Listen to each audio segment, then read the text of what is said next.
In the bottom left, our Terran player.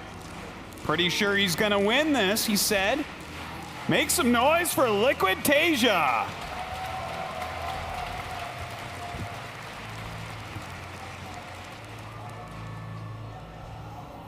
And of course, his opponent, the current world champion, it is StarTale's Life. Bit of a disappointing showing up against 4GG. Clearly weak against the mech style. Will TaeJa take advantage of this, or will we see the same kind of style that TaeJa loves to play? I don't think we're going to see much mech from TaeJa because it just doesn't seem like his cup of tea in this matchup. You know, I think you're right about that. He's very confident in his other types of play, so I think that's what we're going to see is just a regular type of bio style out of him.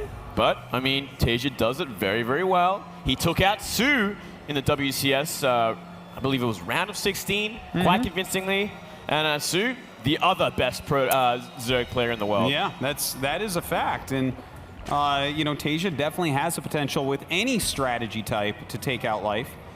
But look at this. Already the mind games have begun, Moonglade. We had a pull first here from Life, which is not normally an optimal build against Terran. Yeah, not at all, unless, I mean, you're kind of expecting some sort of proxy play, which, unfortunately for Life, TaeJa just playing a straight-up game so far, going for that Reaper opening, wants to start harassing, wants to, you know, get a scout off, see what's going on. And he's going to have full control because we do not even see a gas down for Life just yet. Yeah, he's not going to be able to kill off the Reaper. No way, no how. But, you know, he shouldn't really lose anything to it either, so that's good. Yeah, he'll have Queen out in perfect timing for this. He should not take any real damage at all, perhaps maybe a Ling or two. And while this is going to happen, we're going to see simply a Reaper expand from TaeJa. So great standard opening on a great standard map for an epic best of 5. Epic is, that's a gross understatement, actually, Moonglade. I'm so sorry. What should I have said? You should have said, guys, get out there, get on Twitter, Reddit, Facebook, call your friends, let everyone know we have TaeJa against Life in a best of 5. It just started. 2 of the best players in the world in one of the best tournaments of the year. Everyone should be watching. All right, well, clearly you're better than me at this, Artosis, so well played, sir. That's okay. I don't even know the name of that thing walking down the ramp, so why don't you tell me what Zerg is up to here? Well, the Zerg, Life finally getting extracted, though. Granted, very, very late here. Was around the 4-minute 20, so, I mean, this Zergling speed is going to be quite late, but Life is playing a more defensive style. We did see him play very, very similar kind of style up against 4GG on this map. He ended up taking that win as well, but, oh, nice work with the Zerglings, getting a 6 around. Going to slow down this CC incredibly. Yeah, very well done there. And to cancel that, well, not cancel, but slow it down that much. Man, if he canceled, super annoying. Look at, he's even going to get supply block for a little bit because of it. Yeah, very, very nicely done there. And I mean, if you got to cancel with 2 Zerglings, that's something else. Only Life could do that too because he is the world champion. Seriously. It's like his Zerglings have a buff for the year or something like that. I think they've always had it too. BlizzCon just adds a buff to the BNet account of his because you are the champion. But we see a very early creep Queen for Life as he takes a very fast third base long before, you know, 5 minutes 50. Kind of standish timing, but the Link speed is still very, very slow. Going to be relying a lot more on creep spread and that extra Queen to kind of help out in defending. Well, he doesn't have that quite yet, and it does look like TaeJa's kind of taken a page out of 4GG's book here with his strategy. He's doing like the exact same build, funnily enough. The only thing he did differently is not lose the Reaper early on. Oh, so it's even a slight improvement over 4GG's style. Well, let's wait and see about that. You know, maybe that one supply kind of makes a difference in the grand scheme of things. Could do. We'll see. But right now he is making that armory so he can go into those Hellbats. Don't know if he'll stay in the mech style if this push doesn't end up killing him. But the fact that he's going for the same style should tell Life he's going to have to really adapt if he's going to win this Dreamhack. Yes, he is. And yeah, you know what? I think we might actually just see mech from this. Looking at what we have so far, we have the Marine kind of Hellbat timing, lining up just like 4GG was doing it. And from here, we don't see any add-ons on that barracks yet to kind of give us an idea that it will be a transition into bio. Well, right now we do have these Hellions moving up the armory. Just finished. We could have them change into Hellbat mode. Looks like they're going to, or at least some of them, into this medevac. And here we go, Moonglade pushing forward right now. Kind of a bit of a wall up here. Some Speedlings are out as well. The 3 Queens coming over from the side. The Hellbats get dropped on top, but does Life have enough? Oh, I don't know. The Queen count is good, but it's such an awkward fight for Life. More and more Lings coming out here. The Medivac did go down, which is going to help out, but still, that is 5 Hellbats along with 6 Marines. This is going to be very, very painful for Life to hold on to. Well, he does have these Queens starting to fall, unfortunately, but he's killed off most of the Hellbats. He's killed off the Medevac. 2 Queens do remain. More Lings coming out, and it looks like he will end up holding here. Still has 2 of his Queens. Great hold by Life here. Cleaning up everything else. More and more Lings streaming out here. We are seeing 1-1 started. It seems like Life is convinced that he can just do it with Ling upgrades here. He doesn't really worry about if it could possibly be mech. But unfortunately for Life, I'm quite frankly, well, as I say that, we do see 2 engineering bases go down. Never mind, it will be eventually bio, but after a huge commitment to Hellion Banshee early on. Yeah, that's kind of interesting that he does go into the bio. I was kind of expecting it, but those eBays are late. Like, he hasn't started even stim or combat shields or anything like that. So very late. Like, he's not going to be able to move out for a long time. In fact, I feel like this will be weaker even if he's better with it just because of how slow everything is. You know what? I completely agree, Artosis. I mean, he's going to have to really find a lot of damage with these Hellion and Banshee. He just has to find damage because look how slow that stim is. That is a 10-minute stim start, and the upgrades haven't even started yet. I feel like, you know, Life is kind of putting himself in an awkward position if he cannot find any damage. Well, he is getting Cloak. It's about to finish. Still has these 2 Banshees over here. Sure, there's some Spores, but he does have potential to still pick off some Queens, some drones on the side. I guess that's where he's going to rely on for this damage, but I don't know how much he's really going to get done. I feel like Life is actually in quite a nice spot. He is in a fantastic spot. He's choosing the right army composition, the right tech to go. He has that 3rd base set up. He already has an Overlord completely saturating the 3rd base of TaeJa with creep.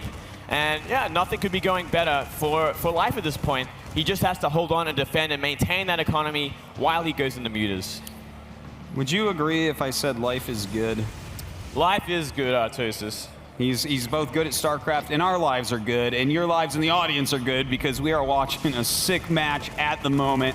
The fact that Life is kind of like defending everything TaeJa wants to do. He's borrowing things from 4GG, the only player able to beat Life in this tournament, but still, look at this supply. Down 26 supply. Doesn't even have stim yet at almost 12 minutes. Very, very awkward timing here. Oh, gotta be careful not to take Baneling hits here. And this is kind of what I was hoping Life would do in his matches against 4GG, kind of just reacting, sitting back and not trying to be overly aggressive against a style just like this with Hellion Banshee. Ling's obviously not going to do too much. Nice raise of the depot there, and these Lings might actually get cleaned up from the Hellions, but you know, Life just applying pressure while he takes the 4th base.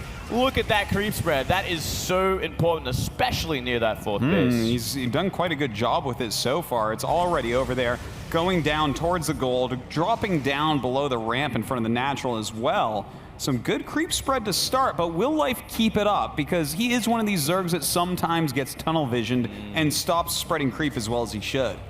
That is definitely one of his problems here. We are seeing extra Queens being made, so hopefully he keeps at least 1 creep Queen out on the map, constantly dropping new tumors as they get cut off by these Hellions, and I'm sure by Marines with scan later on.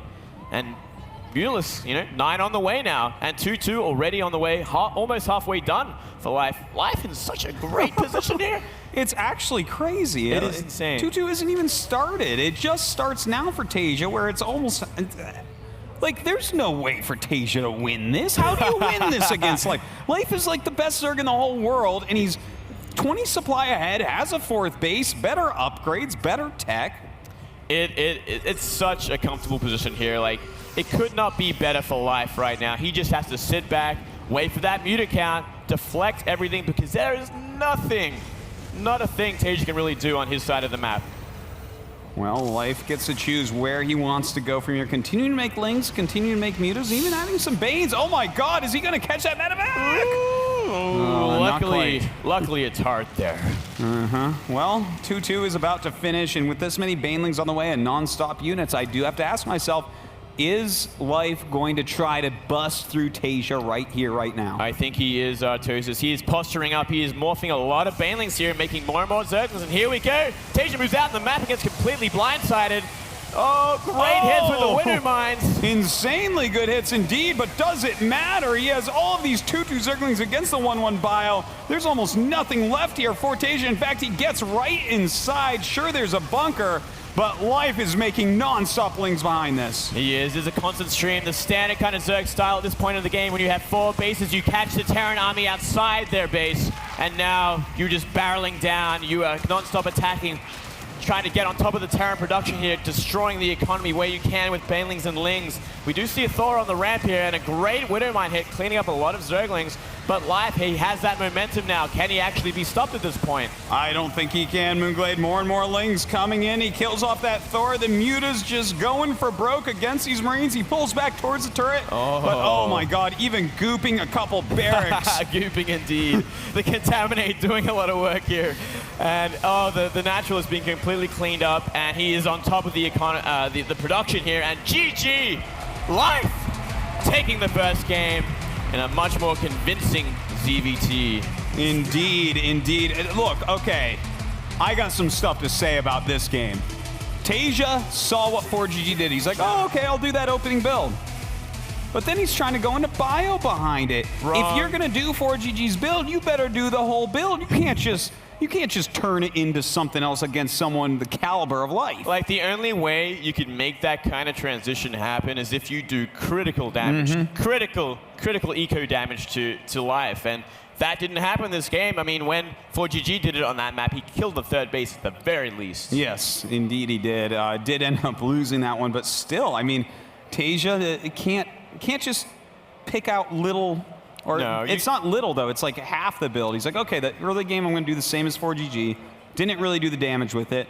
But then he's going into such slow bio play. It's like, if Life is 2 upgrades ahead of you, normally, the Zerg is only on parity or down 2 upgrades. That's that's what a regular ZVT is. That is much more standard. Yeah, this was very, very weird from TaeJa. You know, it's good to see TaeJa kind of adapting what 4GG did to, like, so successfully in that best of 5 he had against Life, but doing it like that, I mean, Life is comfortable against bio. It's what he kills. It's how he killed TaeJa earlier on in this tournament. It's how Life killed everyone at BlizzCon. Yeah. So if you, I mean, I think maybe the full commitment to mech was the right way to go. I do agree with you on that. Now, the next map going to be Nimbus.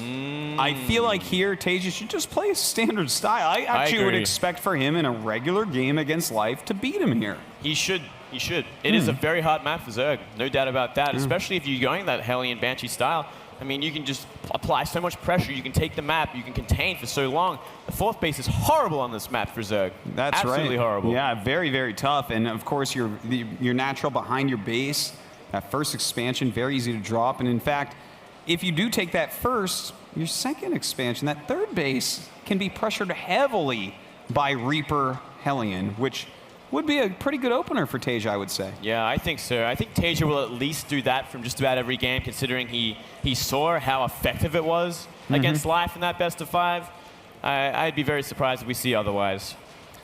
All right. Well, it looks like our map is loading up. We have a wonderful audience out here. Thank you all for coming down and joining us for one of the sickest matches of the year, one of the best tournaments of the year. We're closing out Dreamhack tonight for 2014, and I couldn't be happier about it. No doubt about that, Artosis. All right, it's time, Moonglade. The game has begun. Let's jump into this map and see, can TaeJa bring it back to a tie, or will Life take a huge lead? Down here in the bottom left of Nimbus, he needs to win this game to equalize the series. Make some noise for Liquid TaeJa.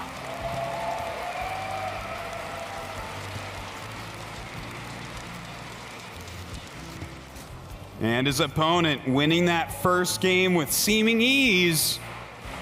The world champion, it is StarTale's Life.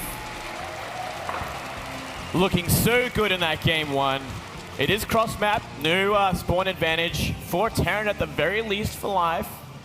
it should be a bit of a long macro game at this point, but at the same time, when it is cross-map like this, it's a little bit easier to get to those fourth bases because they are closer to the center. Yeah. So Life will always be under threat in that case, and it's going to be very, very hard for him to be spreading creep out there anytime soon before TaeJa will move on to the map.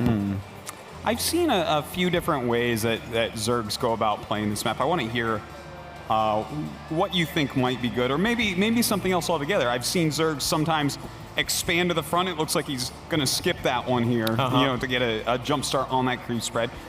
We've seen two-base Muta here. Yeah. We've seen Roach all-ins and Baneling all-ins here. What do you think is a good way to tackle the hard parts of this map as a Zerg? Well, I kind of appreciate the all-ins, the two-base, the three-base styles because of how hard that fourth base is to get. And I mean, if you're going four bases, that means you're going to the mid to late game against someone like TaeJa, and I think that is exactly where TaeJa shines. When you're into that mid to late game, his macro just becomes next level. He's multitasking, everything else. It's just where he is so comfortable.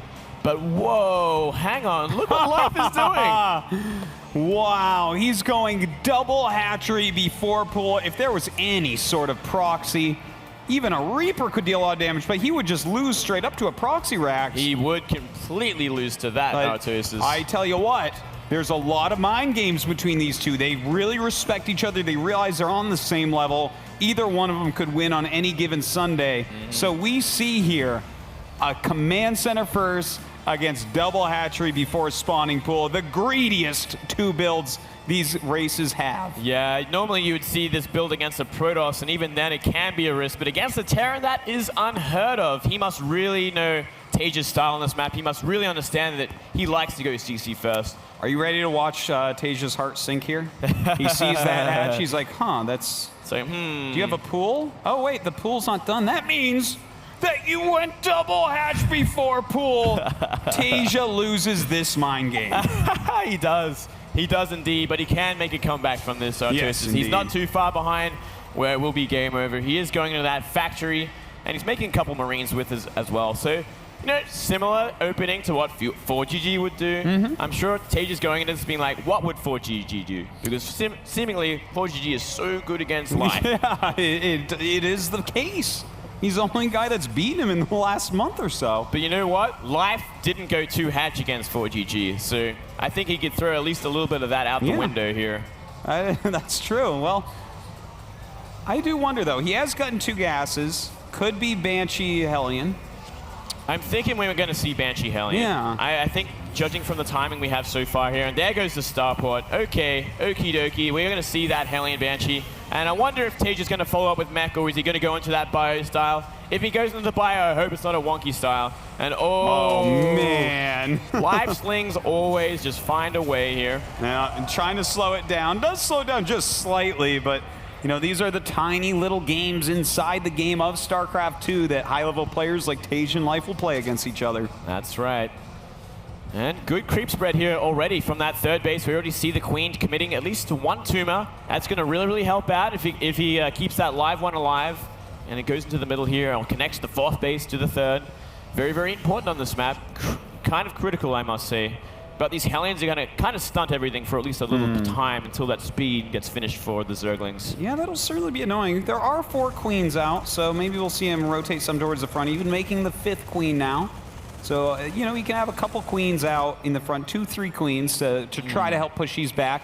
Zergling speed is on the way. Doesn't have a lot of Zerglings yet, of course, but not going to be too useful without that speed anyways. Yeah, I like this extra queen count as well. It's good for the map because you're going to have a lot of creep spread. It's good for any sort of timings with Hellions and Banshees. We have seen it in previous games where he has defended with queens, though granted losing quite a few last game. And yeah, it's a nice way to defend without spending much gas, which is pretty important in the early times because you want to be getting upgrades, you want to be getting to lair, into those muters and whatnot. Well, he did start his Evos, so he definitely wants to get in those upgrades. But we have the engineering bays being started from TaeJa as well. He realizes last game, everything for his bio was too slow. He's already got stim going like 3 minutes earlier than the game before.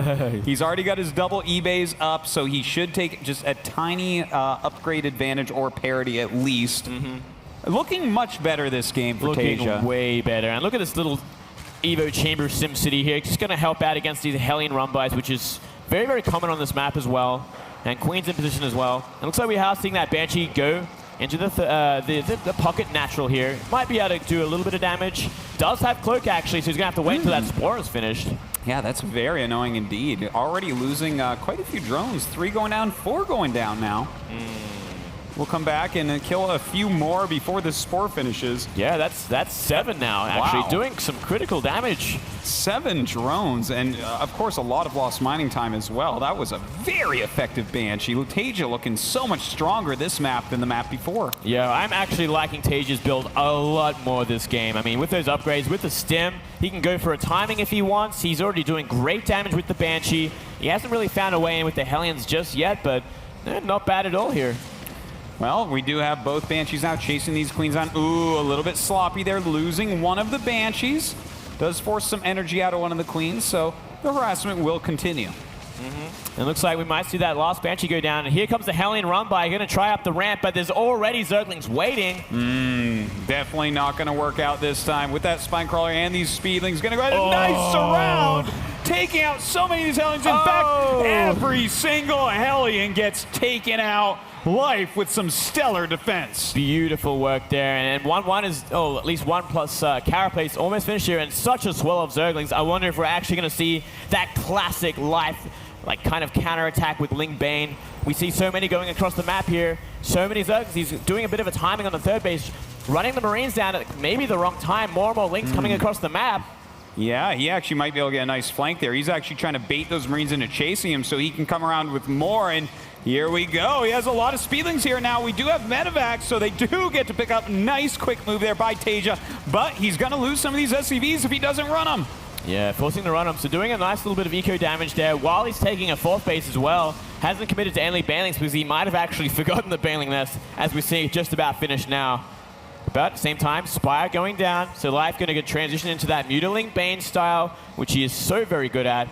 And applying some decent pressure as well. Definitely one of the very best in the world, controlling Mutiling Bane. No questions there, Moonglade. But he's actually taking the 4th, and we don't quite have creep spread up there yet. So I'm a little bit nervous if behind this push, or behind this drop rather, from TaeJa, we see a strong push towards that 4th. Yeah, I think you might be right there. Nice reaction with the Zerglings, though. Getting in position and good 2 Spore Crawlers. Very, very critical there. He would have been out of position for sure for these this bio coming towards the 4th base. So Life staying on top of things. He knows, he kind of understands the principles of this map. He knows he has to be so careful of that drop into the pocket natural here. And here we go. The 4th base under attack, but he does have sufficient links for this. And the Widow Mine shot wasted on an egg. Yuck. Ouch. Well, oh god, he might actually just get this hatchery anyways, which is a big pickoff. This is exactly what Moonglade was talking about before, everybody. It is so hard to actually defend this 4th base. It goes right towards the center. So Life gets a big kill there on it. It does indeed. And I mean, 8 Mutas out on the map now. He can deal with drops a little bit more. Unfortunately, they came out just a little too late for that 4th base to be protected properly. And TaeJa sitting in a good position here. Equal in supply, equal in upgrades. Yeah, I mean, TaeJa really posturing nicely on this map. Everything looks good for him.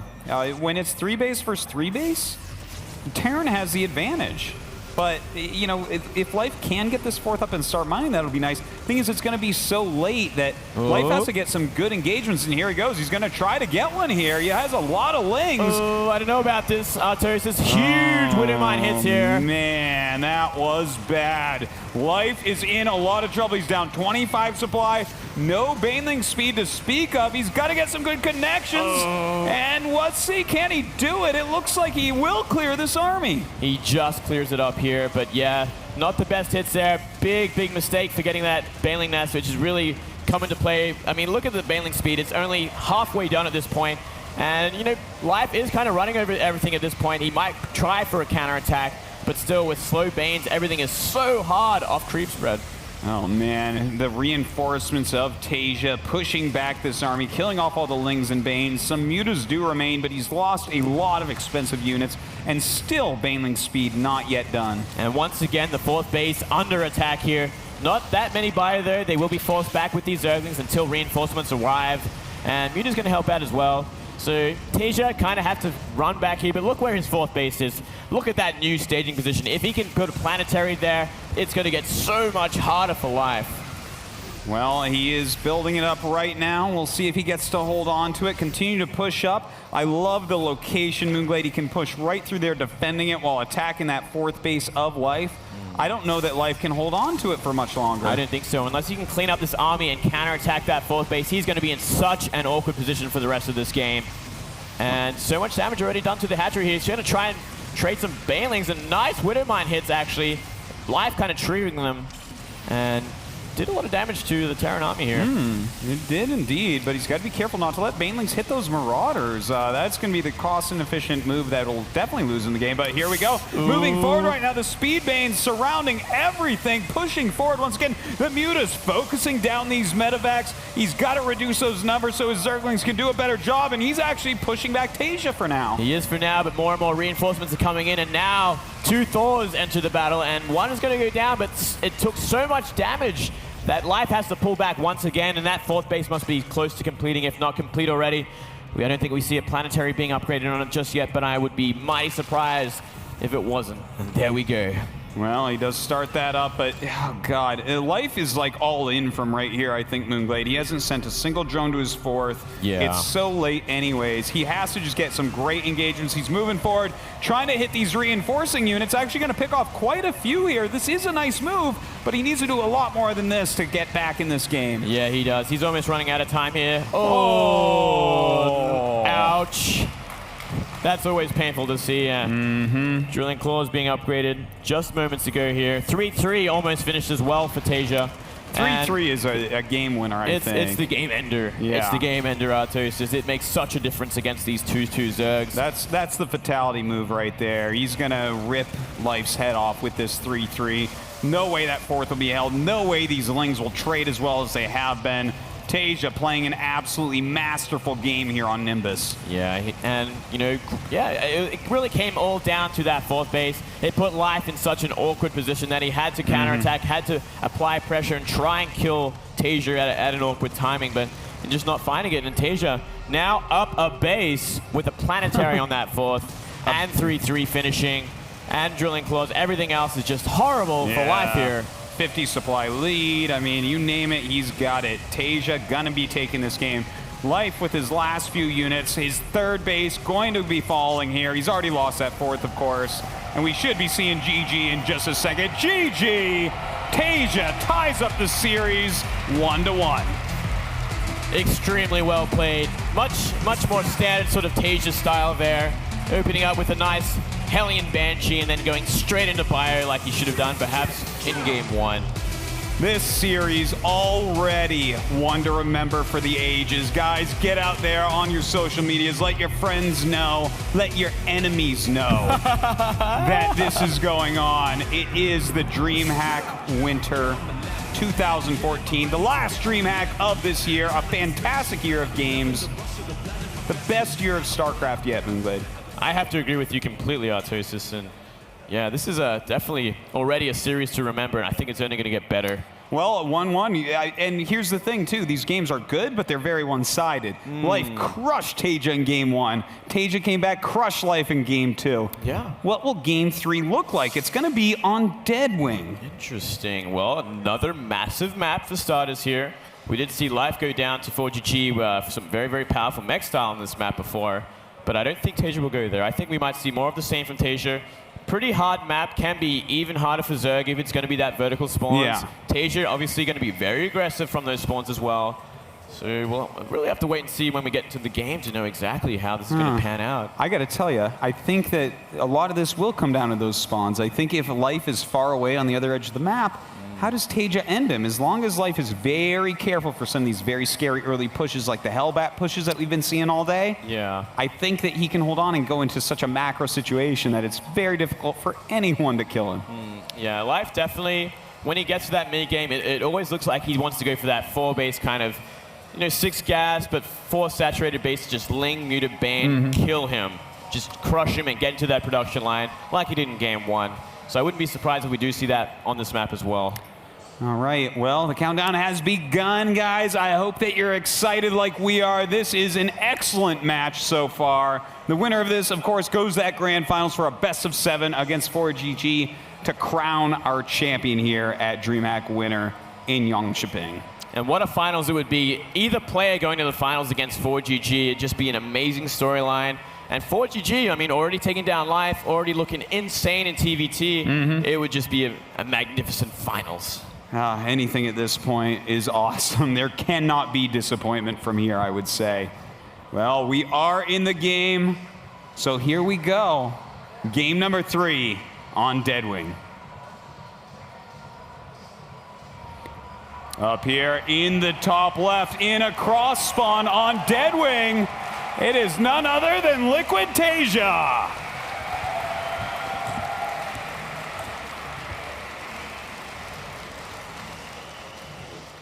His opponent, the world champion, it is StarTail Life. And it is cross spawns here. So no real positional advantage here. I definitely, I think Life will be pretty comfortable in this, not knowing that it's going to be vertical and not vertical. And TaeJa, I mean, he can go into a more late game from this position as well. Very, very easy to get 4 bases secured on this map, especially for Terran and Protoss. And it doesn't help out. It's not too bad for Zerg either. Yeah. I don't think we'll see really any shenanigans with tank drops or anything from TaeJa. It doesn't seem like TaeJa's real style. He likes to play a more straight-up game because he's just a complete beast with macro. Yeah, and you know what? Life is a Zerg that actually very oftentimes does work on the rocks as well, so I don't think we'll see anything too crazy. Yeah. No shenanigans to open up this game, but instead it looks like, Life gonna go, of course, with hatchery first. I wonder if we're gonna see double hatch. I wonder if, well, we do see command center here. I would love to see double hatch. If he double hatches, Life is completely inside TaeJa's brain. Yeah, but no, it's not going to happen. It's going to be gas before pool, so going for a less greedy build here. Going to go for that fast speedling so he can take map control and, you know, just be a little bit safer this game, it seems. Well, you know, that is Life's strength, is the Zergling. He is one with his Zerglings, really. He gets more out of his Zerglings than any Zerg player ever, I would say. Oh, without a doubt. There's never been someone so good with Speedlings than Life is. Just from counterattacking to making them their worth just so much more. Well, he is mining that gas. Looks like it's pretty standard as far as the openers go. I mean, you don't always see command center first, but definitely a build that when you see 2 of the absolute world's best go against each other, you have to take a few risks here and there if you want to win. Yeah, and you know, it's not even that much of a risk on this map. It is such a big map. It's very rare that you are going to see a fast pool with a fast link rush here. Sulky didn't make it into this tournament, so probably not going to happen. Yeah, exactly. It's just not going to happen. So, you know, very, very comfortable opening for both players. I like it a lot. We'll have to wait and see how aggressive Life is going to be, because we did see Life kill TaeJa 2-0 in the group stages with that Ling Bane aggression. Well, he did stop mining gas altogether, so it doesn't look like it's going to be anything super cheesy right off the bat. I do expect for him to take his 3rd base rather quickly here. And once again, no Reaper. Just going to be a couple of Marines into Reactor Hellions. Nice little start off here. I definitely think he's adopting this a lot more from 4GG. Well, I'm glad that he is, because, you know, if you can't adapt throughout a tournament, be like, okay, look, I need to mix some in. Maybe not as much as we saw in game 1, where he took like half the build and then added his own build into it. You can't make a Franken build, but you can take pieces for sure. He'll never do that again for the rest of his days, I think. I think you're right on that. That was just not okay. I bet you when he started Stim in game 1, he just looked at it and he was like, oh, this isn't a good idea, but there's no turning back from here. He touched the stem, then he looked at the game time, and you're just like, crap. I've lost already. Yeah. Third hatch going down at standard time, 5:45. Very, very nice, very, very standard from Life. Wants to go up to 3 bases before he begins any sort of aggression on the map here. And it's so hard for Zerg to really find out exactly what Terran has planned as well. As we see that Overlord finally getting in position here around the 6-minute mark before he can make that suicide run into the main base of the Terran. He's really got to figure out, is it going to be 2 CC, is it going to be 3 CC? How greedy and what buildings are we seeing from TaeJa? Is it going to be bio? Is it going to be mech? I mean, and we do see a Viking very, very early as well. Cool, okay. So he's going to grab that Viking to go ahead and clear out some of the Overlords spotting around the map for life. Always very annoying as a Zerg player to have to deal with something like that. Yeah, you lose all your airspace until you have Mutalisks, which is a huge, huge problem. There's going to be a lot of drops coming in from both sides. Look at how much airspace there is around the natural and around the main base. I know, this map definitely has a lot of dead space, so that's going to help him out quite a lot. I like this build order so far, and it looks like he'll go into Banshee Hellion, and this is going to be, once again, a reasonably timed stim. Yeah. This is much better TaeJa sort of style here, and it did win him last game. So what's the point in changing it if it's going to work so well here? And Life kind of playing the same way as well. Getting some speedlings out, definitely wants to make sure there's not going to be any sort of Hellion run by. Well, right now that Overlord actually getting a lot of intel. I don't think it's seen that a third command center is on the way, but at least seeing what he's seeing, he's like, okay, this is bio, this is a Banshee, no cloak yet for that Banshee, and Hellions. You know, nothing too out of the ordinary for Life. He should be fine. I don't suspect he's going to take much damage. He definitely shouldn't. Not with this kind of intel, and we do see 1-1 going the way. Going to be that melee attack, so I'm pretty sure Life is convinced that it would just be that standard sort of bio style. Pretty sure he would have also seen that Rax with the tech lab as well. Yeah. Definitely gives it away. Well, right now, we do have that 1-1 starting for TaeJa, so he's a little bit behind Life, which is a totally fine position. It's not likely to change the outcome of this game, but Life definitely has to be happy about it, you know, to start your upgrades before Terran. I feel like it's a small victory for Zerg oftentimes. And Baneling Nest still on the way. Pretty late Baneling Nest.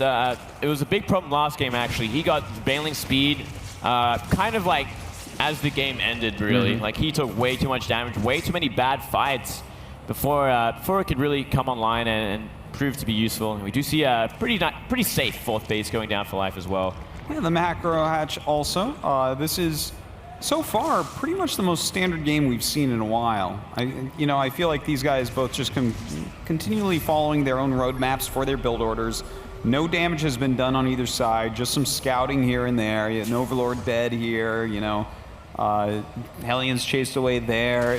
Everything is totally fine, and that tells me that we're very, very likely to get into a long macro game. It definitely seems that way. I'm sure Life will be kind of looking for that opportunity to just kind of crush with Ling Muta Bane at some point, especially because he has been able to just get his economy online with no damage whatsoever, not even any pressure. I mean, this Banshee has done like a little bit, but not really enough for Life to really care. I mean, 2 drones here and there is not going to change the game at all. Well, he is making a lot of Lings right now.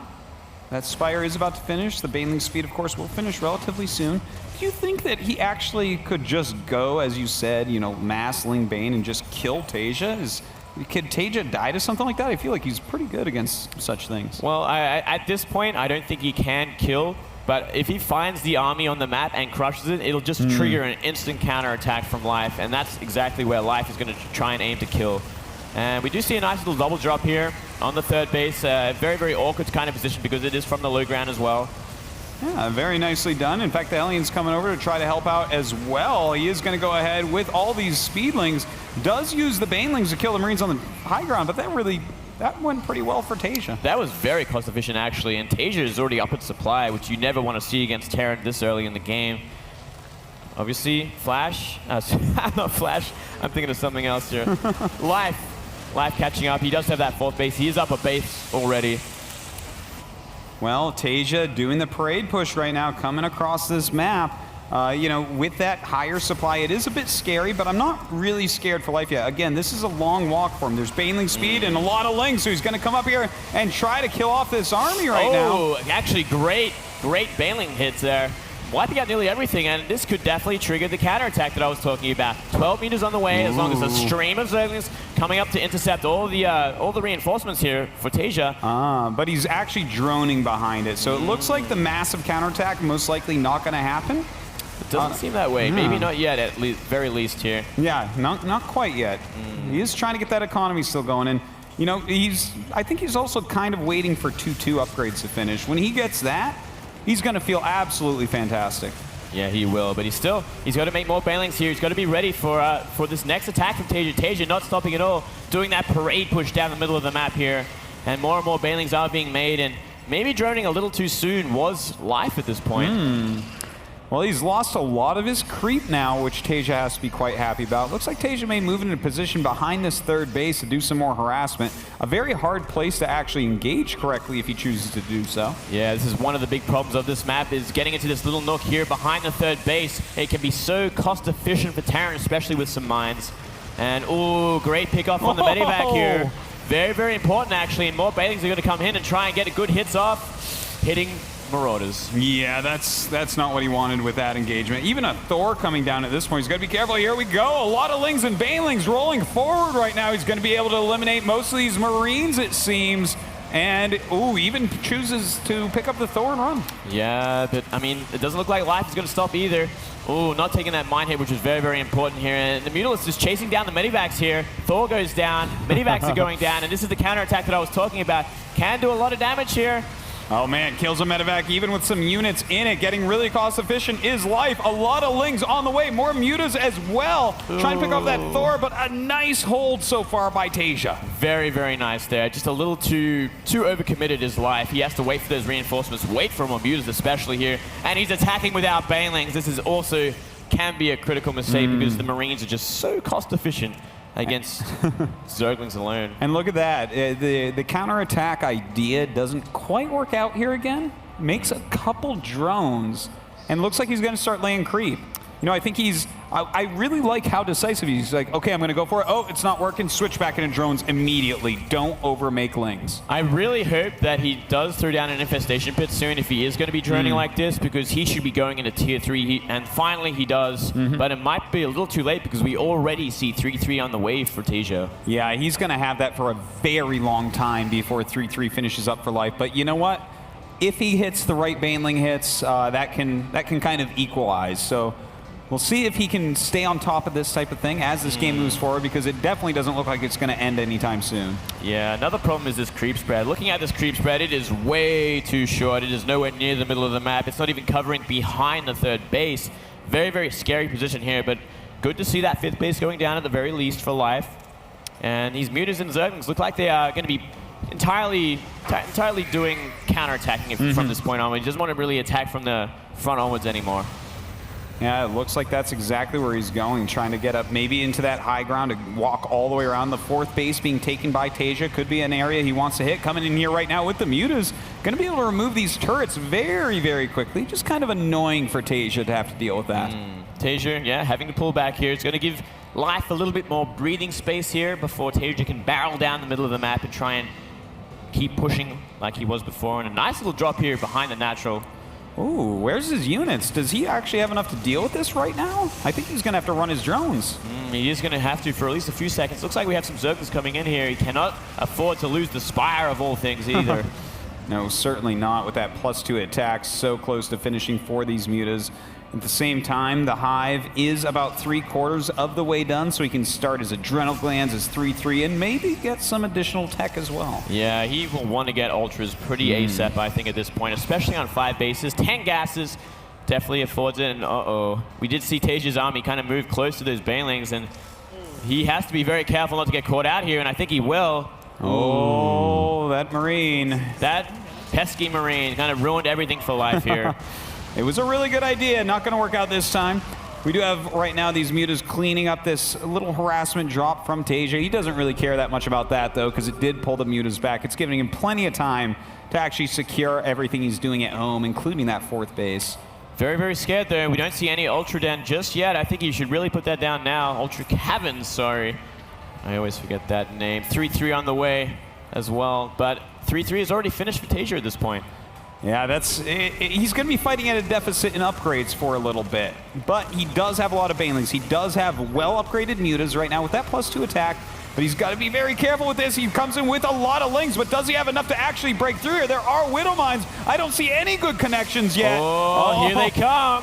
Looks like the baneling's going to roll up into these Marines, so and much. life going to clean up here. Such an awkward position there for TaeJa, and his Marines kind of just ran off in a chunk. No Widowmine hits on the banelings either. And now Life is up 60 supply.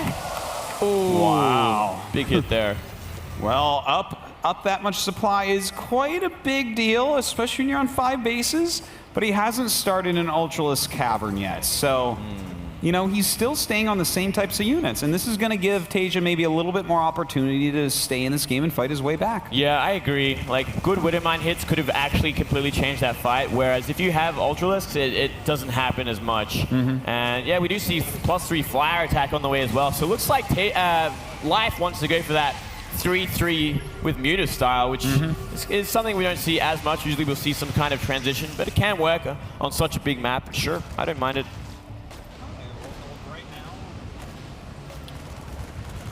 And right now we are seeing a drop here onto the new 5th base, but not really finding much damage. Gets completely shut down here as well.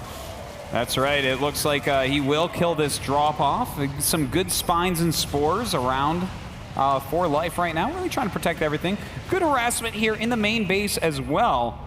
And this is really becoming the macro game of my dreams, Moonglade. It is indeed. This is getting quite nice. And we're even seeing 1 swarm host being made. 1. Ooh. Just 1 Artosis All right. here. Well, you know, I remember way back in the day, you would sometimes see 1 swarm host just to go ahead and trigger Widow Mines and stuff like that. Do you think it's for something like this? Could it be to trick his opponent? Was it a misclick? Why is he making 1 swarm host? That is a good point. That is a good question, Artosis. You know, I'm going to have to wait and see if he's actually going to upgrade Enduring Lucas. And I guess maybe it can be used to trigger Widow Mines. I feel like that might be the only thing he can really do with it. All right, well, I think you're right about that, but let's see. We are back in the game, so we'll get right into it. Looks like it was maybe a little mistake pause or something like that, but here we are. The Muta's chasing away this command center. TaeJa does want to take his 5th base. Got to keep mining. And while this is all happening, we are seeing TaeJa rotate to that new 5th base, looking like he wants to try and DPS it down before anything can be done, and he might with this many Marauders. Well, there are a couple spines that are going to slow him down a little bit. We have a lot of Lings and Banes coming in here now. The Mutas as well. And will he be able to actually break through? I think it shouldn't be too much problem, but this looks very cost efficient for TaeJa at least. Especially with the Marauder Wall and Widow Mines behind it. Oh. So much damage onto the Banelings here. Not cost efficient whatsoever. 11 more Banelings being made here, but the debris has been triggered. It is blocking off everything now. That's a very cute move when you have such short range units like Mutas and Zerglings. Yeah, it is a very good move. Very, very useful in this position, on this map especially. We do see that Ultralisk Cavern being finished here. Kindness plating being upgraded, so we are going to see that transition eventually here. And the drop gets kind of cleaned up here, and the Mutas are across the map looking for trouble. Well, they found trouble. A Thor coming down right now. Some Widow Mines protecting him as well. We see another drop coming in towards the main base and 4th base here of Life. But I think right now Life, like, he's not really dealing damage to TaeJa anymore. TaeJa's like kind of lightly harassing him. Does Life have to take a 6th base now? Yeah, he does. And he is on the left side there. He's always going to have to try and keep a base ahead. I think it's going to kind of come down to like tech transition at some point where we're going to see Ultras and then we're going to see Broodlords. It's going to be Life trying to take these very, very cost-efficient fights. And, you know, we haven't even seen Infestors being kind of added to this as well. And now a big chunk of TaeJa's army is under fire here, but still an awkward position because there's no creep whatsoever. No, certainly not. Some beautiful micro here from TaeJa. He does run back up. More and more Banelings. Where did those come from? There comes the reinforcements here. And so many more Lings being added to this army as well. 58 on the way. They are 3-3 at this point. They do have adrenal glands. But I don't think it's going to be enough to really warrant a threat to TaeJa just yet. TaeJa is still okay. 14 more Mutas. Looks like no Ultralisk switch yet. Looks like he really wants a huge Mutalisk ball. And, you know, that's... I wonder what he's going to do with this. Is this just a run around and whittle down the edges of life space? Or? I feel like his theory on this map is because it is so big, because there's so much drop potential on this map, I'm going to just stay with heavily upgraded Mutaling Bane and kind of just try and counterattack where I can and just defend while I slowly get my creep spread out there. And I mean, it has kind of worked so far. He has been having some great hits here. And it looks like we might actually see some more in just a moment. But I mean, it's not really tending to the late game. It's not this army that can just completely crush what TaeJa's making. Well, he is trying to drop a little bit more here. The Lings and Banes all over the map right now for life. He's getting some infestors as well, which I really, really like in the late game. You get 1 or 2 good fungals, and your Banelings will kill everything. Yeah, super important there. And Muta's trying once again to harass his third base, but not really getting anything done. TaeJa continues to push out. He's done a great job keeping the creep back. Looks like he'll probably do that once again here. A lot of active tumors. If he scans, he can take them right out. Keep that creep way over on his opponent's side of the map. Here we go again. Some more Banelings coming in, crashing on a big chunk of Marauders, making it, I guess, semi-cost efficient. Muta's still flying around, dealing whatever damage that they can. That's a lot of missile turrets, and don't forget these things do have range. Some ultras being added in now, so it looks like we will have a bit of a tech transition. Those ultras definitely will help out in all the ground fights. I just hope it's not too late, Artosis. I mean, TaeJa is completely prepared for Mutas at this point. We even see upgrades in armor on the turrets, so they are so hard to kill from them. And nice little defense there. I mean, these debris still hasn't been dealt with from either player. I think it might be good if Live actually destroyed it so he can just run up and kill the army there. I think you're right about that. That debris really puts a hamper on his Zerglings running around and doing what they need to do to kill off this army. Now Life, only a couple ultras out, still a lot of Lings and Banes. 17 Mutas on the map, and of course those infestors. I feel like those could be key in the next upcoming engagements. They will definitely be key if they get... Yeah, I mean, like, if we see TaeJa go into creep again, I'm sure we could see everything just get completely cleaned up with what Life has at the moment. But I really, truly hope Life is going to make that transition to Ultras soon. It's such a hard one because it does limit your mobility compared to Mutaling Bane, but it can kind of deal with this army a lot more efficiently. Right now, we do have TaeJa on the edge of that creep once again. Hasn't really hit the 6th base at all for Life, so kind of interesting to note that. And in fact, yeah, no, I think he knows it's there because he's seen a little bit of the creep. So I'd like to see him maybe focus on taking that out at some point. It would actually be a much easier sort of a point to attack in as well because there's no real creep near it. And it is up a ramp. It is in a pretty awkward position, but I think he might be afraid of counterattacks. Yeah. Because he does know the kind of composition that Life is using right now, and he knows that it can be super efficient at kind of base trading and dealing with counterattacks. Yeah, he just wants some cost-efficient actual army engagements at this point, it does seem. Yeah. And getting rid of even more creep is TaeJa here, and Life needs it. He needs creep queens out here trying to spread it more because it is one of Life's biggest problems at this moment on time, and like on such a big map. Yeah, and on top of that, I mean, let's not forget, TaeJa has that extra base, so they're both on 6 bases right now, and that's an issue. Life needs to get more income than TaeJa. And with all these mules being dropped all over the place, TaeJa is really starting to build a bank, a much bigger bank than you really want to see a Terran with. Not too bad, but looking at Life's bank as well, he hasn't really taken too much damage from all the attacks and the drops that TaeJa has been doing. And finally, we are seeing TaeJa kind of get a little too much out of position that it is triggered a counter attack here from Life. Oh, here we go. A fungal does go down. Not the best fungal ever, but he is slowing everything down so he can deal some damage over here. Taking out some barracks. Looks like he's going to break through that wall as well. A lot of the Zerglings being sent up. How much damage can he truly get done here? At the same time, I believe that 5th base is getting attacked by a lot of Banelings and Ultras. Down it goes. And 14 SCVs with it. And it looks like eventually TaeJa should be able to clean this up, but it just does so much damage to this production. Yeah, really big pickoffs here. He is all over the place. These Mutas with their +3 attack doing a great job. The Speedlings, the Banelings helping to clean up quite a bit. Oh, picking off some Medivacs as well. TaeJa gets out of position for just a moment, and look what happens. And now we're going to see all the Thors go down as well. There's simply not enough health on any of these Medivacs left. And, you know what? All of a sudden, that counterattack just did so much for Life. It's insane. He's just so powerful. If you do one thing wrong as TaeJa here, Life is all over you. It was looking good for TaeJa just moments before that attack. He was just waiting for that opportunity with this kind of cost-inefficient sort of army composition in the late game. He just made it work, but he's got to be so careful. So many mines here. They do have the drill upgrade, so they can wipe out everything very, very quickly.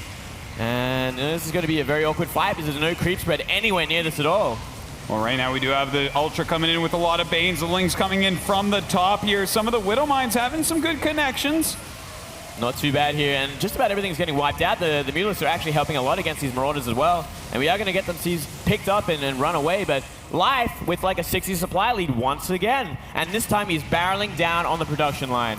Yeah, he's coming right up here, has some ultras as well. Has to be careful. You still don't want to take a bad engagement into a very tight area with all these melee units, so he will back up for now. In fact, going to go after this base. I'd say there's pretty much no way to save this. Well, we're going to have to wait and see how many Bailings are with this, because that is a planetary with armor upgrade here. We do see 1, 2 ultra, and it looks like 2 ultras are going to kind of bite the bullet and just kind of deflect what's coming, at least for a little while here.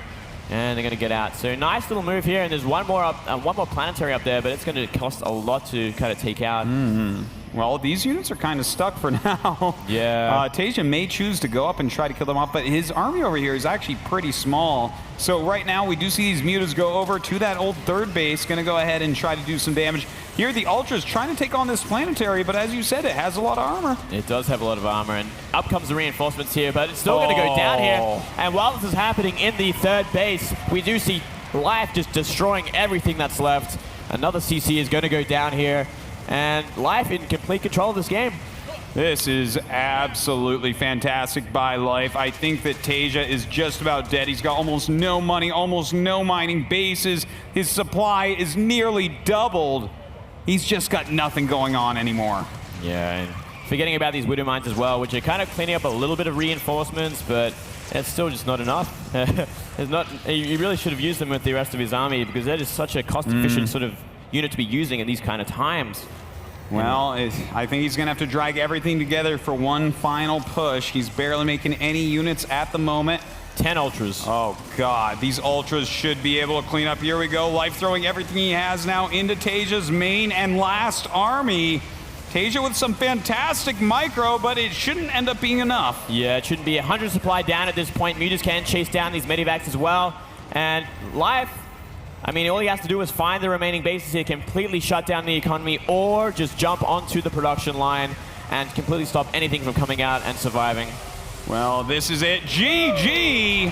And Life takes the lead in the series 2-1. Looking so very strong. A very awkward map for him to be playing on, especially cross-spawn like that. And no poop spread at all, so he waited for his opportunity for that counter-attack, and it just blew the game wide open for him. It certainly did. In control, Apollo. What do you guys think about this crazy series so far? 35 minutes of Life versus TaeJa in a slugfest? Are you freaking kidding me? I was going to say something else. I guess we should keep it appropriate. Yes. I am excited about what I saw. This is a kind of a series that we've all been wanting to watch for the last couple of days. We're finally getting to see it.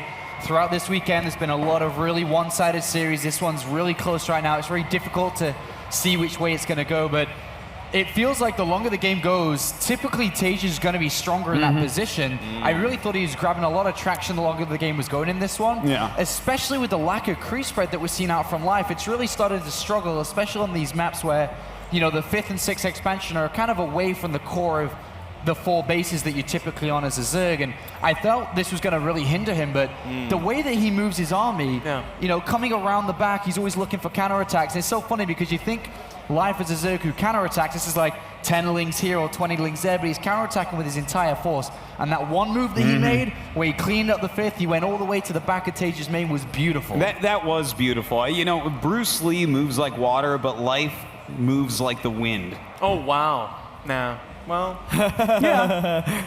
I kind of like it, actually. That was a good one. I like that, Artosis.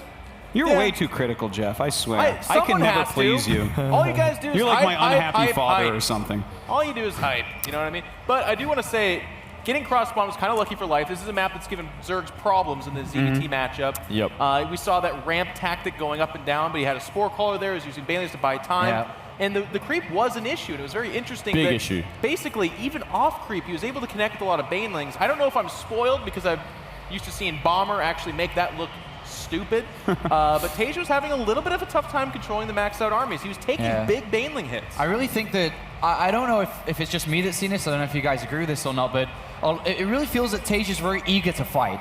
He's pushed himself very forward, and especially against a Baneling heavy player like this, what we're seeing from Life, you have to be so very cautious with your army move. You need to be spreading out, pre-splitting, making sure Widowmine's in the correct positions. A lot of the time that we saw in that game, his army's all clumped together. He's moving forward because he wants to attack, and then he's just getting completely surrounded by these Lings and Banelings. He's got to be so careful. Yeah, it was really awkward positioning a lot of the time there in a lot of fights. And I mean, TaeJa kind of has to fight because he can't just sit back. Otherwise, Zerg is just going to, okay, I'll just go to Infestors and Ultras and creep spread the map.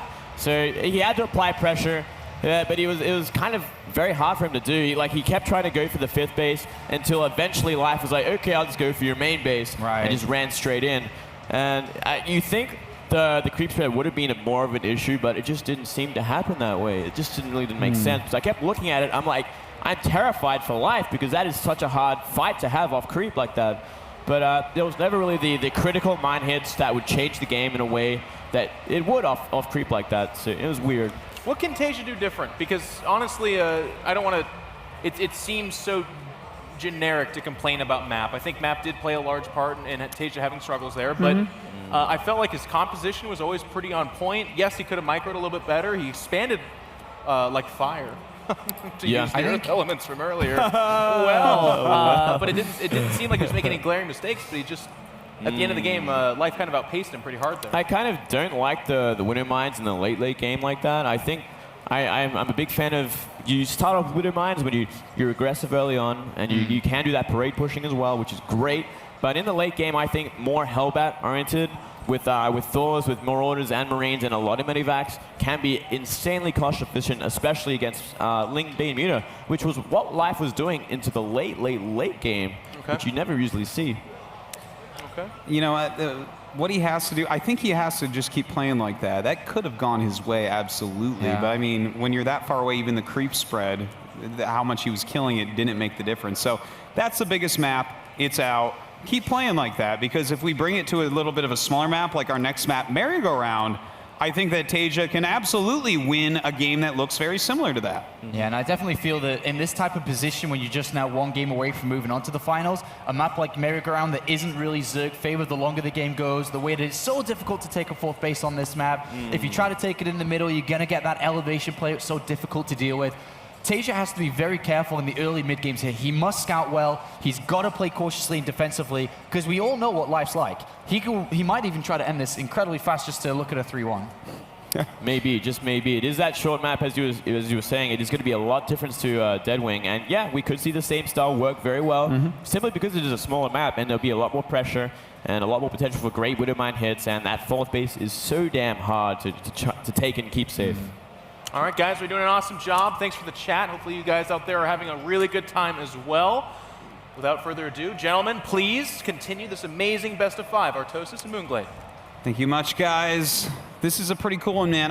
Let's go over for a moment. They're not quite ready yet, but I want to talk about what has actually won the games, right? Game 1 was basically just, it looked like he was taking a piece of 4GG's strategy, tried to transition to his own style, didn't work, Life crushed him. So kind of like a TaeJa mistake in choice of build. It was definitely TaeJa killing himself that game. Yeah, going into that very, very heavy Hellion Banshee, overcommitting to it, just economically, just investing too much in it, and it just didn't work it out. It didn't work out at all. He didn't find the damage behind it, and then getting a 10-minute stim, or like a starting stim at 10 minutes, and upgrades even later than that, of course you're going to be behind. Like, you will die pretty violently. And then map 2 was Nimbus, and you know, you were specifically talking about that 4th base is very hard to take, especially, you know, in these spots you're expanding towards the Terran, towards the center. And that's exactly what TaeJa did. He attacked into that 4th base quite heavily. Life wasn't able to hold it, he lost it early on, and then was never even mining out of it. So TaeJa picked up that victory. Yeah, you know, killing a 4th base with the Zerg that early on is, it puts Zerg in such a horrible position that you have to take an amazing fight to come back or try and kill. And Life went for the latter. He tried to kill, but TaeJa was just too much in control. He had too much of an economic advantage, and he was already expanding to that 4th base. And then, of course, Deadwing that we just talked about quite a bit, so far away that TaeJa was having a very hard time, even when he was getting an edge and an advantage, to actually kill off Life. Yeah, it was a really, really awkward fight there. going into that, trying to kill that 5th base and then receiving such a massive counterattack. Life just destroying the production, destroying everything that was in the main, the SCVs, the bases.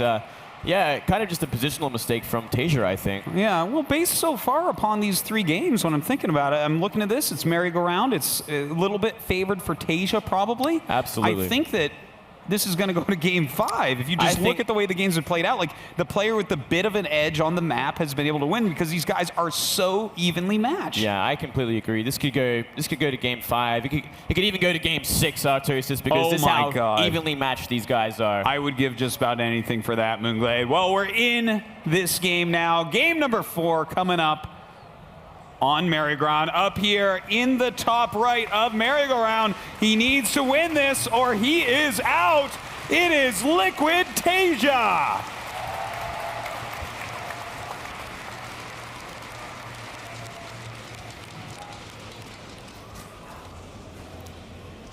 And of course, his opponent needs just one more game win to have a rematch against 4GG for the championship. It is StarTale Life.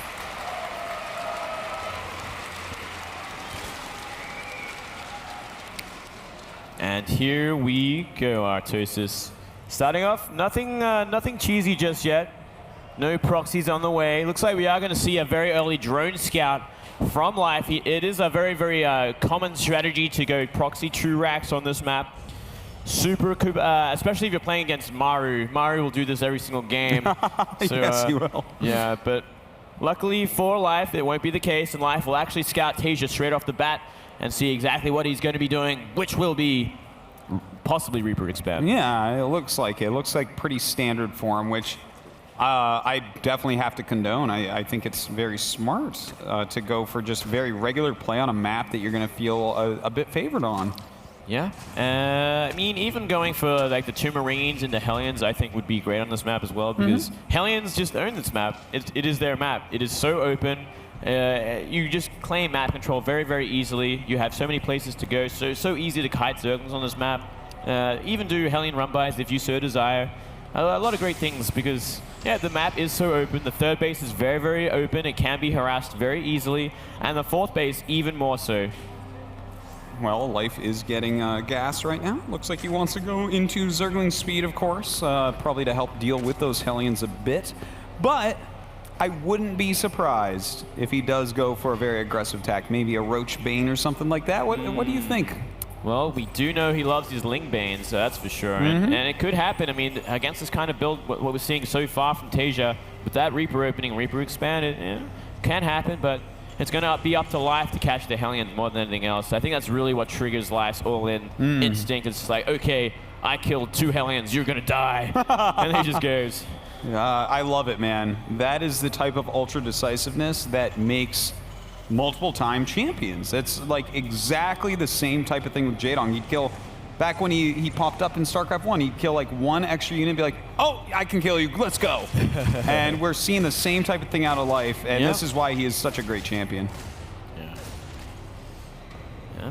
Reaper kind of seeing exactly what's going on here. Does the gas scout, sees the spawning pool. It's going to be, he knows exactly the timing of the speed here, and he should get out nice and safe. So nice little kill there with the Reaper. Gets out alive. Live to fight another day here.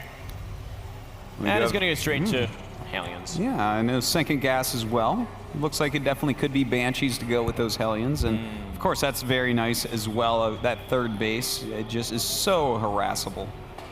Very, very open map. And yeah, it is completely harassable. It is so easy to contain on this map and so easy to try and get in and do economic damage as well. But have a look at this. We're seeing a very early Roach Warren from Life here. I actually like it. I think he needs to mix it up a little bit here, do something a bit more aggressive. He has a map to give Moonglade. He can take a risk like this, and if he doesn't win, he still gets another try. He does get another try, and on a much more favorable map as well. It does look like it. I think it will be Banshee eventually, looking at the tech lab being made now with near the starport. So yeah, going to transition into Hellion Banshee, and Banshees, you know, they do great against Roaches, so but Roaches can still find damage if it's going to be that sort of all-in. It can, as long as it gets into the SCV line, it can do a lot of killing and can really push the Terran behind. Well, right now we just have 3 Roaches. Okay, 7 on the way now. Okay. So looks like it's just going to be Roach Ling for now. He's only got 1 gas, so we won't be seeing a Baneling nest coming up. Still can be a very strong attack. He's going to go ahead and zone these Hellions back a little bit, kind of trying to chase them. Yeah. Just doesn't want him to know the Roach is on the way. If he doesn't know till the last second, he might just die. We don't see a single bunker. That's right. I mean, it's going to be all up to the Banshee and a bunch of Hellions to really find a way to kill off what's coming. And the Roaches will kind of zone out the Hellions, and the Zerglings will be finding a way into the SCV lines here. Well, right now he does start a bunker. His Reaper at the Watchtower actually did see those Roaches, so looks like he realizes that he could be in trouble here. These Roaches going to be here before that bunker is done. Yeah, looks like they are going to start attacking the bunker as well. We do see the first Banshee out, though. It's going to help out so much against this. And we already see 1 Roach nearly going down. Well, he's trying to break through at this bunker right now. He does, in fact, break through the Lings coming. He's got to be careful not to line them up too much. Going up, trying to surround these. Actually, the walling cannot go up now. The Roaches getting into the main base, but the Banshee is coming, and I don't know he's going to do that much damage. Yeah, it looks like he might get a few SCV kills here. More and more Lings are coming in. Biggest mistake, though, was letting that depot go up. He should have had, like, maybe just 1 Zergling on top of it, so he can just keep streaming into the main base here. And all the Roaches are getting cleaned up. Zerglings are kind of ransacking the natural here, though. But I don't know if it's actually going to be enough after that much of a commitment. That was a heavy commitment. You know, he did kill, like, a few SCVs. Oh, he actually killed 12, which is more than I thought he got. But he's also killed some depots. He's done some damage, sure. But 2 Banshees out. He's making Hellions. He's got some Hellions out there. You know, I feel like TaeJa's completely fine. Yeah, TaeJa is definitely ahead after that trade. I mean, he didn't really lose too many SCVs from the main base. He has 2 orbitals, and it is 2 base versus 2 base. I mean, these Banshees are going to really even up the odds. They're going to be finding a lot of kills, and at the very least, they're going to be containing. Well, we have 3 spores popping up right now for life. Wants to be very careful about these Banshees, realizing that they can deal critical damage. He does have the layer on the way. Is this going to be a 2-base Muta? Well, he hasn't even started the gases at his natural, though. It could be. Maybe he's worried about Clue, perhaps? I don't know. I'm trying to... I think it might be eventually Muta, but that is some very late gases. Yeah, it doesn't seem quite right for that. I mean, there's a few other things he could go for, maybe like Roach speed, but on 2 bases, you can't really commit to many Roaches. I mean, what's the point if there's already 2 Banshees out just waiting for anything to come out of your base? Yeah, I'm not really sure. Well, he starts the other 2 gases. I think it must be. It must be a Spire. It has to be, and yeah. There it goes. It comes down now. And these Banshees aren't going to really find much because there is Queens waiting for them. But still, I mean, no 3rd base for life, which is probably the biggest problem of all here. And we see Stim finishing for TaeJa. Well, that's going to be very helpful. Oh, God. Life trying to kill off some Hellions, gets absolutely no kills. These Cloak Banshees going to come in. Find the Spire, but I don't... Oh, God, he might actually lose it. Yeah, he's going to have to make an Overseer. We don't see one making it. Oh, there we go. Okay. He can kill one of the Banshees, but at the same time, Hellion run by into the natural, and there is nothing to stop them but 1 Baneling. Oh, a very good connection on the Baneling, but 1 Baneling does not kill Hellions, so these Hellions still getting some damage on. Speedlings coming in, gonna clean that up, so not as much damage as it could have been, but I do not like the position of life 1 bit. Yeah, it ended up being 10 drone kills, so not too bad here, but that was a lot of Hellions going down as well, and yeah, that Baneling hit really evened it up. We do see that Spire almost finished. He can make 5 units with the gas he has, but he's still re-droning. It looks like it's just going to be a super counterattack here and a Ling Bane all in from this. Life just had enough. I like it, man. He's saying, screw it. The mutas aren't going to work. Banelings, Banelings, Banelings. He is making so many right now. He is getting Baneling speed. Don't know that he can wait for that, though, Moonglade. I don't think so. Not at all. Not with this many Banelings out the front here. More and more Lings streaming up the map here. And looks like Life is just going to go for it completely all in from this. Well, he does bust through that empty bunker for the time being. Nice Marines up there, taking out one of the Banelings. And these, the Banelings going to bust through 1 bunker. Still a lot of Banelings left alive here. But, yeah, I don't know that he's going to be able to do this against Stim and nice spreading. Well, not the best spreading, and just only 3 Marines left at this point, but no eco damage on the main here. And the natural also completely defended. Only 6 SCVs go down from that. What? That is not good. That was a really great defense. But look, he's making more Lings. He's going to continue this all-in path. The Baneling speed is about to finish. So the next time he moves in with Banelings, it'll be a lot quicker. The thing is, more and more medevacs are popping out. I don't think he can kill much. I don't think he can kill anything anymore. I think TaeJa might actually have this in the bag. He's going to be dropping a counterattack at the same time. Stim finish, 3 medivacs. It's so much to defend at this point. Well, let's see. He has those speed banes rolling down the hill right now, trying to kill whatever they can at the moment. Oh my God, some great micros so far here from TaeJa. Things are not looking good at all. I'm actually really surprised we don't see more Banelings going into the natural, killing those SCVs, because there are so many. It looks like he's going to try for the main here, cleaning up a lot of Marines as well. Oh, the Banelings kind of hitting single SCVs near the wall in there. Not the most useful, but still doing whatever damage he can. And of course, it's life, so he gets way more damage done than you would think. He should not be getting this much damage done, but more and more Lings are spreading in here, and there's just a huge line coming in. This is crazy, Moonglade. How is he dealing this much damage right now? I have no idea, Artosis, but it looks like finally enough Marines have kind of come together to fend off this attack. All right, well, he does retreat for the time being, making some more Banelings, more and more Lings on the way, invading this third base, forcing those SCVs out. But TaeJa is on the map once again with his Marine forces. Looks like he should have more than enough, but here come the Banelings once again here. He can pick up anytime he wants to.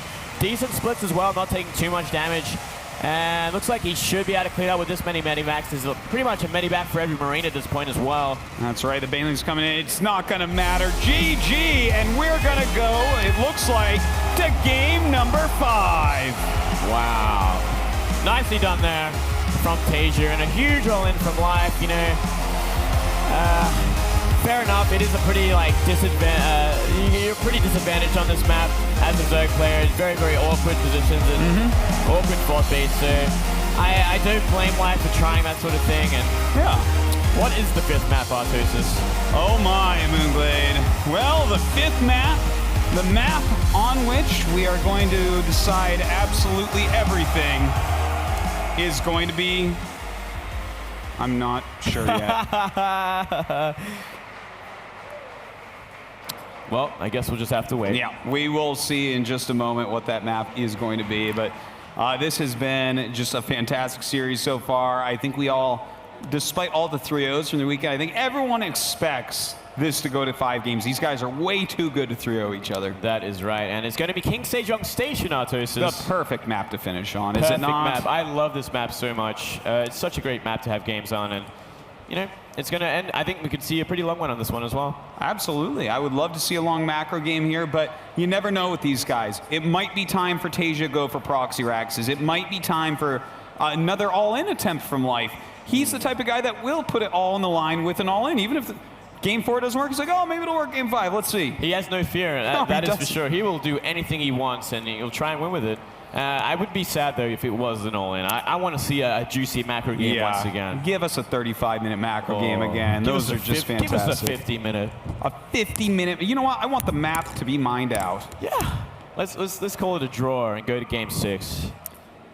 Let's just call it a draw. Let's just call this game 6, Moonglade. That's how good this series is. All right. That sounds good to me, Artosis. All right. Well, we're going to get this started in just a second, guys. Hope you're enjoying. Hope you got your friends watching, because this is awesome. And your enemies, don't forget. Well, yeah, you don't want to, I mean, even my worst enemy, I would want to watch this right now. I bet he is watching right now. No doubt about that. The map is loading finally, so we can jump into the game. But man, what a game it's going to be.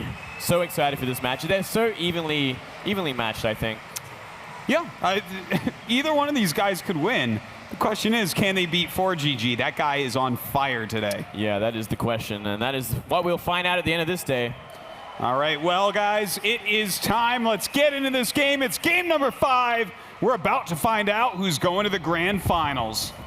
Up here in the top left of King Sejong Station, it could be his last game of Dreamhack Winter. Give it up for Liquid TaeJa.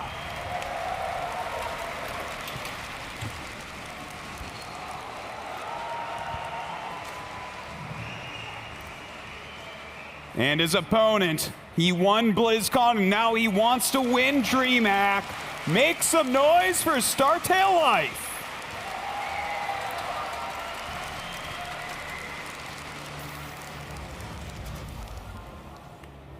The epicness of this match is truly unmatched. Well said. I completely agree with you, Artosis. This is two of the best players in the world. Playing amazing.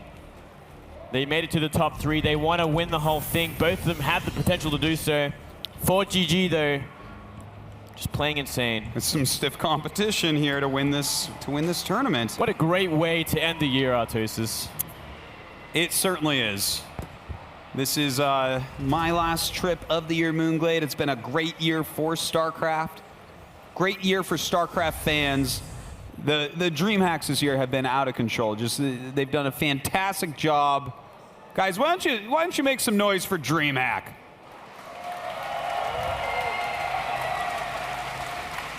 They truly have been. I've been so lucky to be to 3 of them now, and I've loved every single one so much. Looks like we will be seeing that Reaper opening from TaeJa. All right.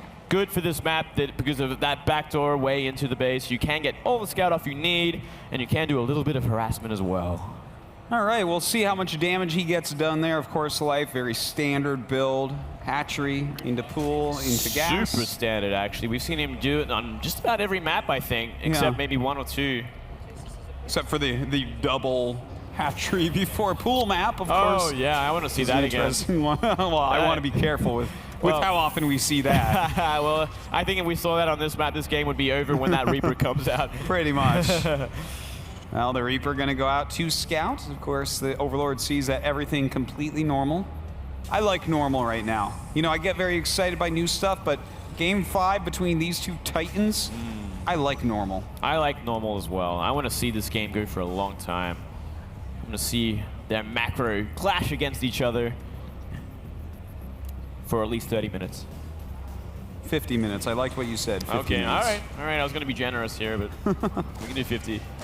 All right, so we do have this Reaper coming in. Going to see if he can pick up a Ling kill.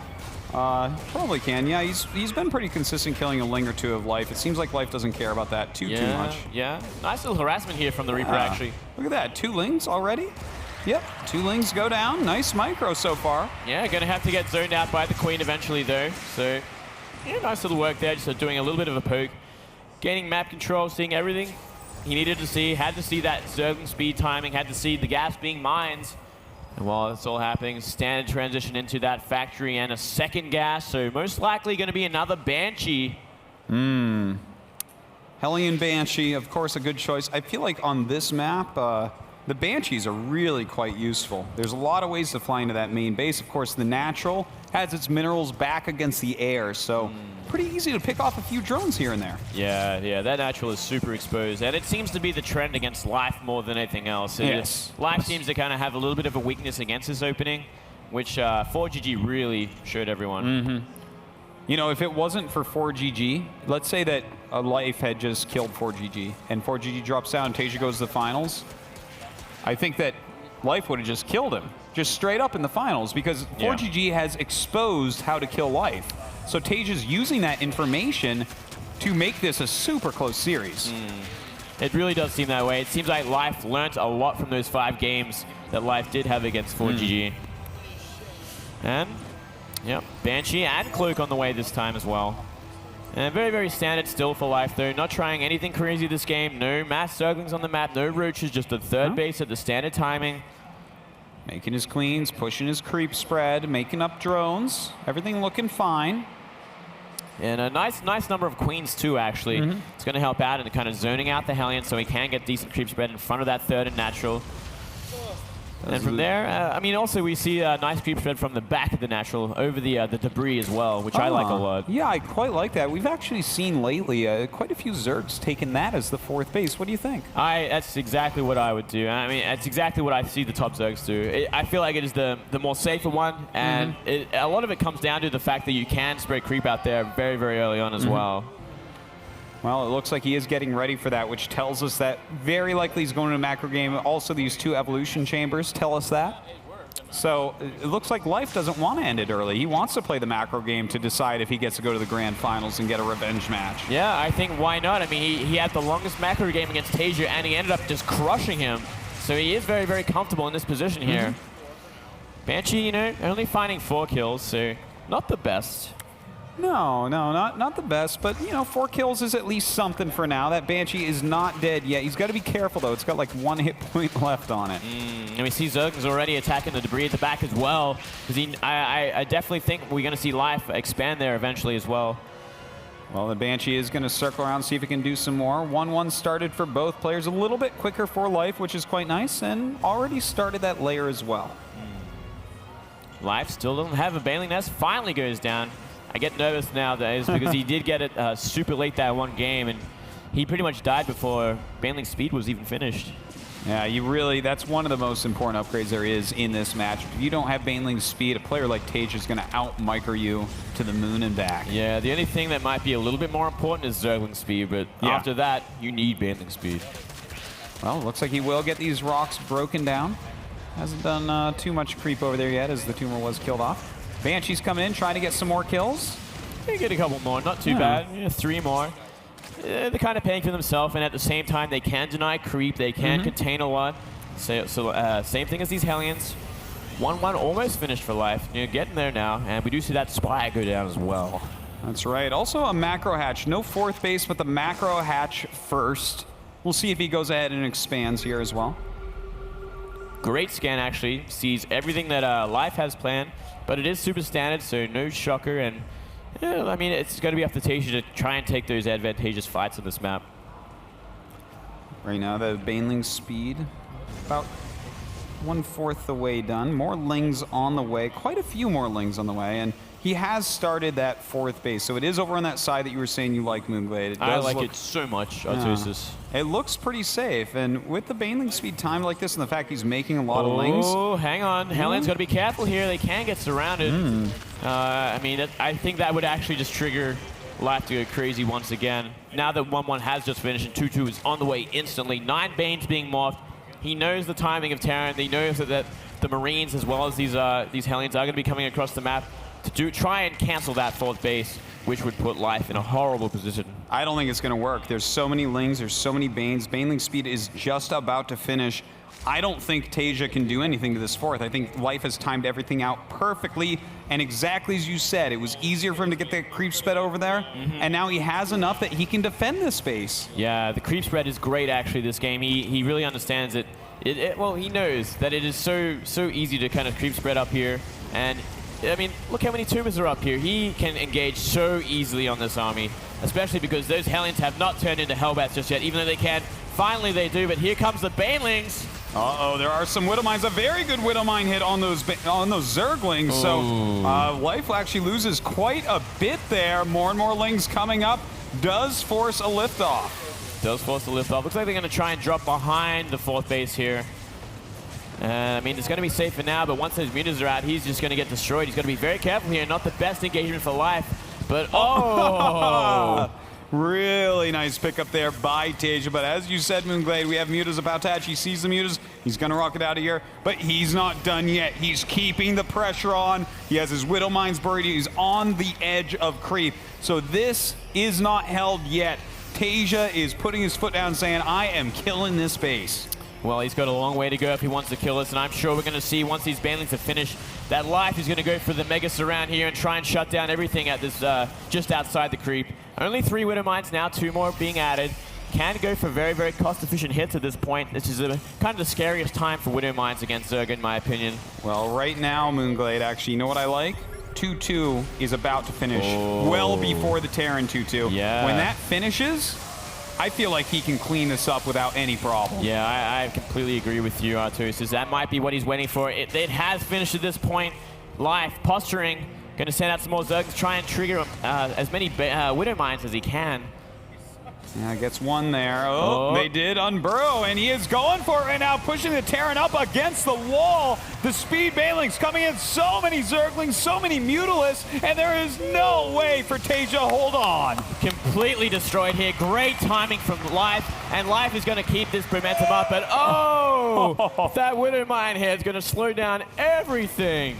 Yeah, that could have been almost a death blow there from Life, but he's going to back up for a moment. He's got to remake some of these units, but still a fantastic hold. TaeJa staying a bit too long. Just a little too long there, hanging outside the creep like that. And we're not really seeing much drone production. We're just seeing Ling and Muta and Bailing. Life wants to kill TaeJa in this timing. He knows that TaeJa is so far behind after completely losing his army like that, completely resetting the Widowmine count. And it's just about finding the position in here. We are seeing TaeJa add Thors as well to the army, which is going to make it a little bit harder for Life to try and find his way in. Well, you know, TaeJa still has his chances in this game. He's getting his +3 attack, going to have that +1 for his Thors in a moment as well. Oh, he's going to be careful, Life, with these mutas. But TaeJa, what does TaeJa do from here, Moonglade? How does he kill this army? Well, I think he just has to wait for the perfect position here. I mean, he knows that Life is kind of just applying as much pressure as he can at this point. He knows that Life wants to kill him because that is what Life does at this point. If he wins that fight in the mid game, he wants to try and get into your production line and just kill you. It seems to be more of the trend of Zergs these days, and he kind of scans, he sends Marines out, he sees that Zerglings are everywhere. Life posturing here for a counterattack or just a sandwich. Got to be careful though, does not want to be fighting in a hallway against this many Thors and mines.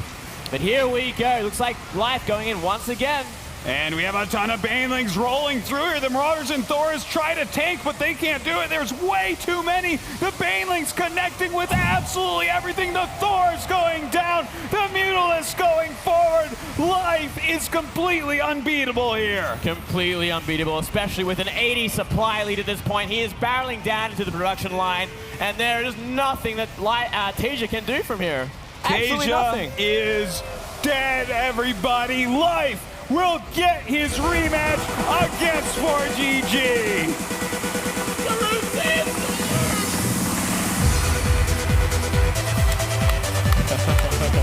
What's that song? Oh, what a match. And what an ending. An absolutely insane and epic series. Easily the best of the weekend, I would say. And deservedly so. Life versus TaeJa. This could be the finals of any tournament in the world. Well, it almost was, Artosis. Yes, indeed. But now we get to see 4GG against Life in the grand finals. Just a fantastic match coming up. Apollo in control. Talk to me.